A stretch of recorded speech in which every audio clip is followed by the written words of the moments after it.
Hey everybody, it's Justine the Twilight Stamper, and today I'm designing for So Susie Stamps, and we're bringing you a wedding featurette. I've already done part 1, which was the save the date cards, and these are the wedding invitations. You can customize these wedding invitations to your palette that you're using for your wedding, absolutely no problem. All of these cards are quick and easy to make that require very few supplies and are very inexpensive to make. Everybody can do them, and I'm going to show you how.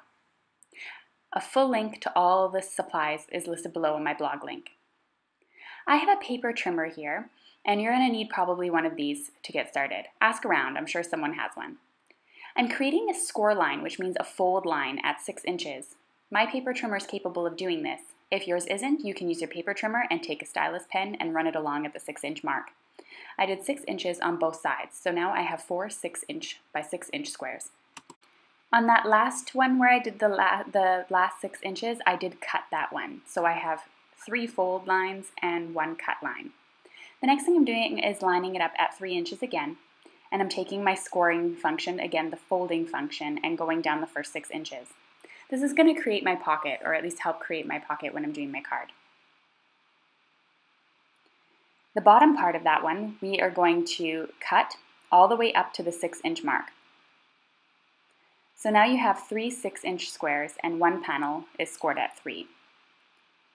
I'm going to cut that last 3 inches off. And now you have kind of a 6 by 12 with a small flap coming out off the right side. I'm taking my scoring folder. This is a bone folder. You can also use the back of the scissors as long as the scissors aren't cheap and don't rub off the color. And I'm just making that the pocket. I'm folding the card over to make a 6 by 6 invitation in which I'm going to actually cut down afterwards. Make sure that your lines are nice and straight.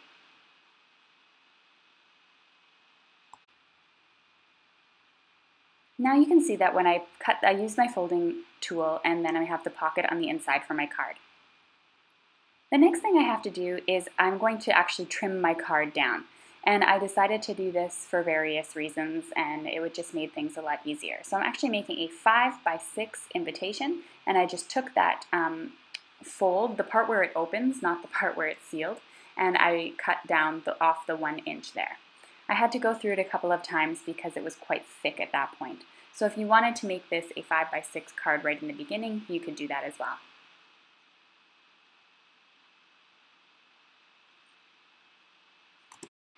The next thing I did was I took some red tape. This is super strong adhesive. You could also use some liquid glue, and I ran that along the sides to create a pocket.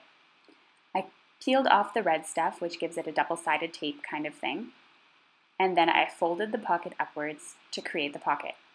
Again, a Tombow Mono liquid glue would be absolutely fine for this. It just has to be a strong liquid glue. For the next part, you're going to take a long piece of the gray slate cardstock and a piece of either an old book or something that's yellowing, looks kind of vintage. You could use a dictionary, anything like that. You're going to glue this piece here onto the slate cardstock or whatever cardstock you're using. I made this 2 inches and it has to wrap fully around your card. So it has to be, it's better to be 12 inches. It would just be a lot easier. And I'm going to use my trimmer again to make some fold lines. Now when I did this, I'm sorry I'm off screen here, I made sure, you have to make sure that there is 5 inches in the middle. So you kind of go to the middle of your panel here and then measure 2.5 inches off each side. I hope that makes sense. And then it's going to have a 5 inches to wrap around your card. I noticed that the thin paper was really sensitive to the folding tool, so I would recommend actually holding that slate piece upside down when you're doing that. That way you could actually glue, and now you're going to glue your panel here together to create the wraparound. If your text paper isn't very long, all that matters is the first 5 inches and that it wraps around a little bit on your card. Next, I'm going to be stacking some paper. So again, use your own wedding colors. I'm using slate gray, a sorbet, sort of pinky orange, and white. I would probably change that white to a cream color now that I finished the invitation and I knew what I was doing. This panel here is 2 3/4 by 2 3/4 inches. That's the gray. The sorbet is measured at 3 by 3 inches. And the white piece is measured at 2.5 by 2.5. Once again, I would recommend that you use cream cardstock instead of the white. So now that I have finished putting those two pieces together, I'm going to just clean off my stamp because I use that for the save the date cards, which I'm going to link to that video right here in the top corner if you want to watch that one as well. And I'm going to use this From This Day Forward stamp, and I'm using black Simon Says stamp ink to ink this up. I'm going to be stamping this sentiment onto the front of the card, and I think this is a really pretty neutral sentiment. Now what I did here was I actually stamped just the top of the save, or from this, and then I'm going to stamp that, and then I'm going to stamp Day Forward directly underneath. The reason why is because this panel does not fit the whole stamp on it, as you can see. You have to make sure that your stamp is really clean when you do this. So when you do the From This, you have to make sure that the stamp is very clean. So what I recommend is actually stamping it off on a piece of scrap computer paper or something like that a few times before stamping the bottom of this or inking up the bottom. It did take me several tries to get this right. So once again, I grabbed just a baby wipe and I cleaned off any excess that might have gotten onto the top part of the stamp when I was inking it up. And I am going to stamp Day Forward onto my little panel here. If you get the odd little tiny piece of ink on there, you can just use a white gel pen to cover it, or you can actually use some whiteout, and nobody's really going to notice if it's just a tiny, tiny piece.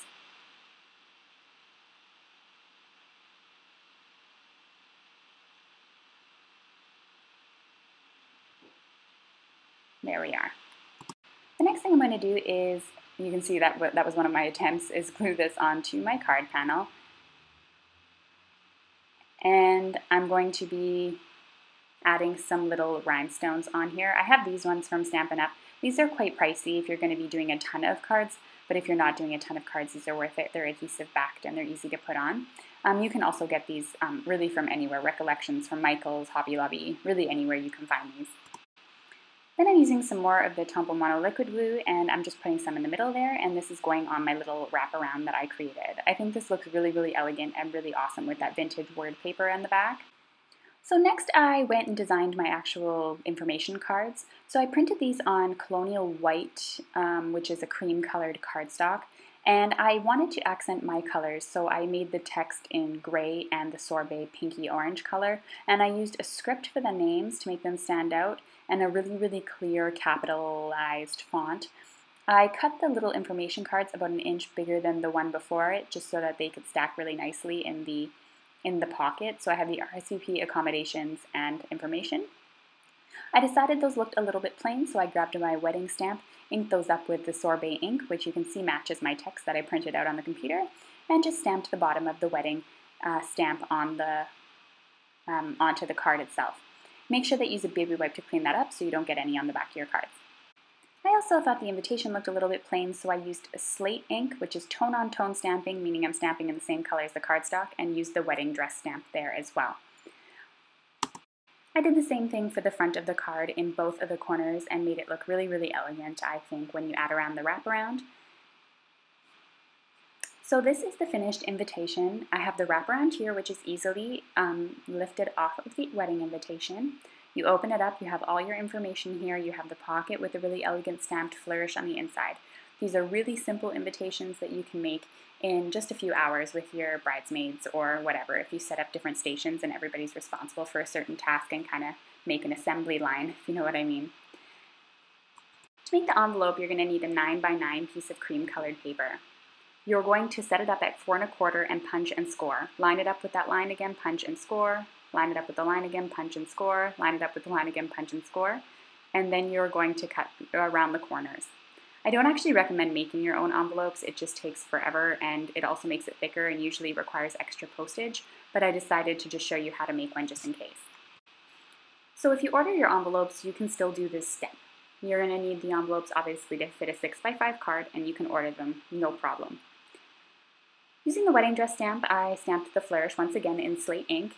Please use the colors that you're using in your wedding palette. Again, these cards are really, really neutral and can be customized for any color and any palette. I stamped those on the bottom corners because the top ones obviously need the stamp and the card to be addressed, and I think it would look a little too much if you did all 4 corners. The next part, I just added some of the red tape again that I used in the beginning of the video. It's a really strong adhesive and I trust it for using envelopes. Peeled off that red part to reveal the double-sided tape and then put my envelope together. The next part was to address the envelope, and you can add any sort of address that you need to put on there as well as the return address. So that's the end of the video. I totally recommend getting a custom stamp for your return addresses to make things quicker, and I hope you enjoyed this wedding card tutorial.